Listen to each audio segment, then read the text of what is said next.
அண்ணே நான் கேட்டிருந்தது என்னண்ணே? அந்த பையன் பேர் என்ன சொன்ன? கார்த்திண்ணே. கார்த்தி. ஆமாண்ணே. சரி இன்னைக்கு முடிச்சு விட்டுறலாம். சரிண்ணே. கிளம்பு. சரி. ஏய் கார்த்தி என்னடா பண்ண போற? ஒரு இது சம்பவம் பண்ணுற மாதிரி பேசியிருக்காரு. அவன் வர அவன் டார்ச்சர் ஒன்றும் தாங்கலை வச்சான். சரி இன்னையோட அவனை முடிச்சு விட்டுலான் இருக்கேன். என்னடா பண்ண போற? ஹலோ பார்த்துருக்குறீங்களா பாய்? 10 கிலோ கறி கொடுங்க பாய். Hello பிரபாவன் sir போனாருங்களா? ஹோட்டலுங்களா? ஒரு 100 இட்லி வேணுங்க. தாடியெல்லாம் கேட்டிருக்கியா? ஆமாம் அண்ணன் தான் அவர். உன போய் அண்ணன் ஒன்னேன்னு பில்டப் பண்ணிக்கிருக்கு. புது நம்பரா? ஸ்பீக்கரில் போடு யாருங்கப்பா.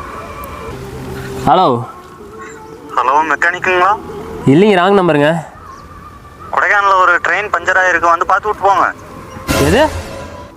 கொடைக்கானலில் ஒரு ட்ரெயின் பஞ்சர் ஆகிருக்குங்க, பார்த்து விட்டு போங்க. ஐயோ கார்த்தி நம்பரை கொடுக்குறதுல ஓ நம்பரை கொடுத்துட்டேன் போலடா.